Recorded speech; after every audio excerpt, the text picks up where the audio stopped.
What are you saying, ladies and gents? It is your boy Bucket Hat Sam, and today we are back again for another video. It is the start of 2025. There's lots of big things coming on this channel this year, so please do smash the like button and please do subscribe. But we're going to start off by doing my team of the season so far for the Premier League season. It's been an absolutely incredible and bizarre season so far, let's be honest. There's been so many tops and turns, so many surprises and things that no one expected. So I think this team's a little bit different. That's why I was excited to get into this video, if I'm honest. So we're going to start off with the goalkeeper. Now I'm going to go for Sells for Nottingham Forest. Now Nottingham Forest, for me this season, I think they're it's a very easy and obvious thing to say, but they have been absolutely incredible. And let's be honest, no one expected them to get to the level that they have been. And I think he is probably one of the main parts in this team. And you think about the amount of goals they've conceded this season. They've conceded 19 goals. To put that into context, we talk about Liverpool, we talk about Arsenal, and those defences. They've only conceded 2 more goals than those other teams. So I think that just highlights how good a season they're having. And he has been the focal point in net for them this season. So many clean sheets, so many incredible performances. And no one really expected it. Again, it's another position and player that really no one expected them to get to this level. I think there's going to be a few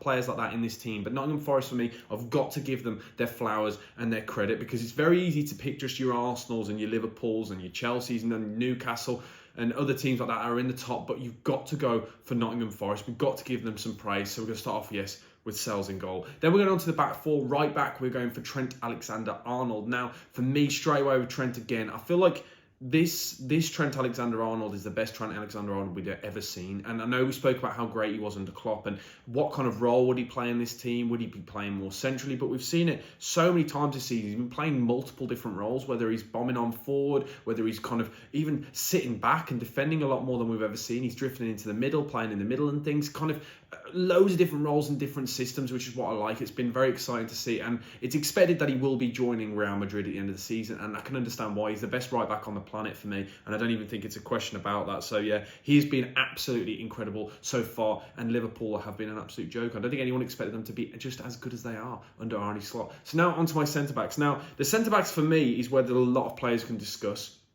Saliba is one for me that's missed out, and I feel a little bit harsh, but I think these other two have been absolutely incredible. So we'll go for the banker first. We're going for Virgil van Dijk. Virgil van Dijk has been the main man in that Liverpool team. He has been absolutely incredible. He's been absolutely integral to everything good about this Liverpool team. He has been so strong in so many performances, and what I love about him, we talk about him all the time, and the fact that what you get with Virgil van Dijk, he's one of the most consistent players, but he just does it with ease. And again, this season, he's carried that on under this Arne Slot team, and he's been the leader for this team, kind of the talisman that's been dragging the team through. You've seen him leading by example, and the partnership that him and Konate have got now is absolutely incredible. So Virgil van Dijk straight away as the banker. Then the second centre-back I'm going to go for is a little bit of a rogue shout. It's another Nottingham Forest player. We're going for Milinkovic. Now, Milinkovic came in the summer from Fiorentina. Now, I'd seen him a few times in the Europa League. It was the Europa Conference League now. I can't remember one of the two. And I always thought he was a tidy player, but no one really expected him to be just as good as he is. I really like Murillo, and I really liked him last season, but I always thought he was just a bit erratic and a bit irrational and a bit crazy at times. But Milinkovic has really got him to calm down, and next to him, it's a real perfect yin and yang kind of thing, and I really like Milinkovic. He's got similar kind of ilk and player-wise as to Virgil van Dijk, because I think he's a really classy defender, but he has got that grit in him as well, which you've seen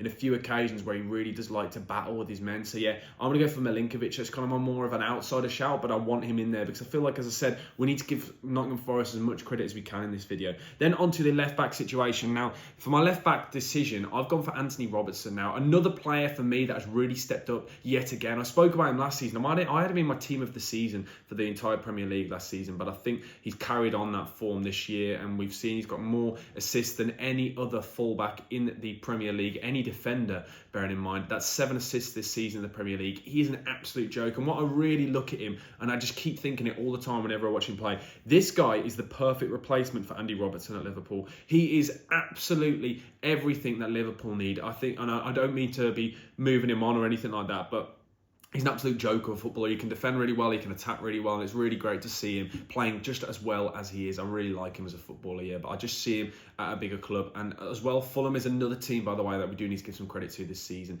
Similar to Bournemouth and to Aston Villa as well. All of those sides have kind of really done well, but I don't really have many of their players in, so I just thought I'd give them a bit of credit here. Now onto my midfield. We are going for the first name for Caicedo. Now, Caicedo, for me, has really stepped up. Like, this season, I know we spoke about him at the end of last season, and I did give him as much credit as I could, because obviously he started off really poorly, but this season he stepped up yet again from last season. No one really thought it. Under Maresca, he's become really the other man we're going to talk about in a minute, good old, we'll do that, let's just say that. This guy is an absolute banker. He's the first player in this team. He's kind of the first name on the team sheet. You know exactly what you're going to get from him. We're seeing kind of similar to what the player we saw at Brighton, but even better. He just looks so assured, so calm, and he breaks at play, but he does so much more as well. A lot of the attacks, if you watch, always come from him, taking the ball on the half turn and moving it off straight away really fast. That's why we absolutely love him here on this channel. He's such a well-rounded and well-oiled cog in that machine. I absolutely love him, and he's been really good so far for this Chelsea side. They've just dipped a little bit in form, but they've had a very good season. Next in midfield, we have got Liverpool's finest centre midfielder. Who'd have thought that I'm saying this? We're talking about Gravenberch. Now, Gravenberch for me is a really weird one. We all had high hopes for him. We saw him in Ajax in those days, and we saw how it didn't really work out at Bayern for him. And kind of, you're a little bit and ahhing. Is this player actually that good? He came with a bit of a hefty price tag, and Klopp never really gave him a chance. We never really saw him really playing. And when he played under Jurgen Klopp, we saw him in more of an 8 or more of a 10 quite often, and it just didn't really seem to fit, didn't really seem to work. And we spoke about it in the summer with Endo getting a lot older, and Endo probably not going to be featuring as much. We spoke about the fact that Liverpool needed number 6, and everyone was a little bit confused when Zubimendi didn't go and things like that, and everyone was a little bit going, oh, how's this actually going to work? But then Gravenberch, for me, has stepped up absolutely out of nowhere, and this guy has been so consistent so far this season. He's been an absolute joke, one of the best holding midfielders. I think if Caicedo hadn't played as well, I think Gravenberch would be the best holding midfielder right now. I know obviously Rodri's injured, so I'm not including him in this, but the two of them would work so well together. But yeah, Gravenberch has been another essential part to Liverpool and everything that's been good about them, and I didn't really expect it. That's the one that surprised me the most. Okay then, now we're going on to the fun players, the attackers. We're going to start off on the left-hand side. I'm going for Matheus Cunha. Yeah, now this seems really weird, picking a player from a team that currently find themselves 17th in the league. Yeah, only 1 point off the drop zone at the time of recording. It just feels a bit weird, but the guy has been an absolute joke. We speak about it constantly. This guy's probably one of the most informed players and probably one of the best players so far in the Premier League this season. And there's been so many occasions with this Wolves side that we've spoken about the fact that they score a lot of goals. If you compare them to Everton, one place above them, they've got over double the amount of goals that Everton have, and it all comes through him, whether it's goals and assists. He's the talisman. They've scored 31 goals. You scroll up, looking at the Premier League table, there aren't many teams that have scored more. The only teams that have scored more than them this season, you've got Brentford, you've got Man City, Newcastle, Chelsea. They scored more than Forest. And then Arsenal, Liverpool. So that kind of puts it into perspective. Wolverhampton Wanderers' problem is not going forward, and that's mainly because of Cunha. Cunha does absolutely everything. He scores the goals, he provides. He is so good and needs to be at a bigger club, in my opinion. I really would like to see him at somebody like an Arsenal or somewhere like that, just to see how he'd really work out. Because obviously there was always a player in there. This Wolves signed him from Atleti for quite a lot of money, and he was kind of touted as one of the exciting prospects. It didn't really work out from Atleti.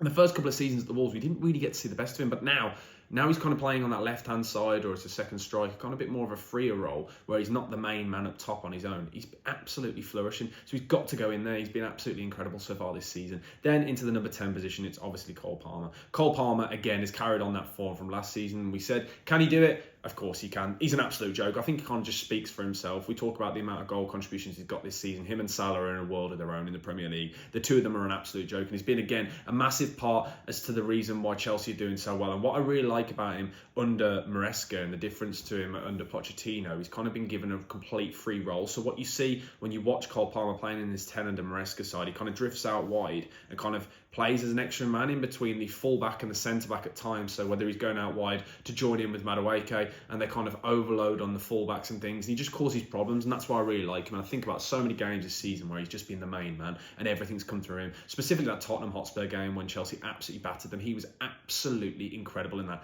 And when he chipped that penalty as well, it was just a great game of football. But yeah, he's got to go in there. And then on the right-hand side, we're going to be talking about Mo Salah. Again, everyone knew that one was coming, didn't we? Let's be honest. Mo Salah has been an absolute joke this season. Mo Salah, again, we talk about the fact that obviously the contract thing is completely looming over him. That's always been discussed. But Mo Salah right now is the most informed player in the Premier League. The numbers he's putting up, I saw a stat in the first 18 games of Premier League season, of any season, how many goal contributions a player's ever got. Ronaldo has got more than Mo Salah once, and Messi's only ever done it twice in his career. That just shows you how good a start to a season this guy's having. It is absolutely mental. 30 goal contributions already is just mind-blowing. Like, I can't comprehend how we've just started the new year and he's already got 30 goal contributions. It just shows you how good this guy is. And again, he seems to have gone up another level under Arne Slot. And Liverpool fans, I know everyone wants to see him get a contract, and I'm really excited and intrigued to see how this kind of unfolds and where it goes and what happens with it going forward. But yeah, Mo Salah has got to be there. And then to finish it off, we're going for the striker position. I am going for Chris Wood. Yes, now, it seems a bit of an odd one. Now, I understand why people might be going, why not Haaland? Haaland's the top goal scorer and all this, and when you're talking about strikers-wise. Chris Wood has been an absolute joke this season. Like, you actually sit back and kind of just understand this is Nottingham Forest. Like, no one expected. A lot of people had Nottingham Forest to be in the relegation zone, and one of the main reasons why they're not is because of Chris Wood. He's kind of been the main focal point. Obviously, you talk about the wingers and your Morgan Gibbs-White and players like that. They've been in and out of the squad. Obviously, Morgan Gibbs-White having injuries, Callum Hudson-Odoi in and out of the squad, Elangas, your Andersons, and players like that have all were the attackers and things.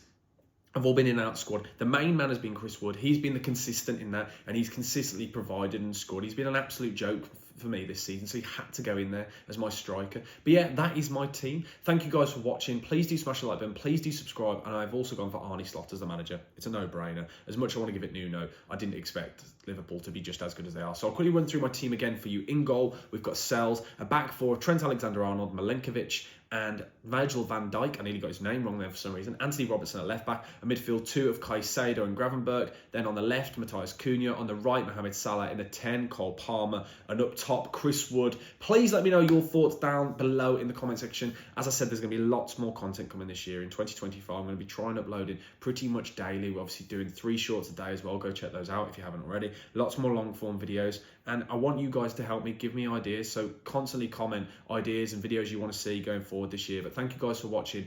We had an incredible 2024, genuinely life-changing. So I just want to say a massive thank you to all of you lot for helping me with that. It changed my life, so I appreciate you lot. And we're going to try and get to 10,000 subscribers. That is the aim. We're going to keep going, keep grinding away. But thank you for watching. I will see you guys very soon. Thank you.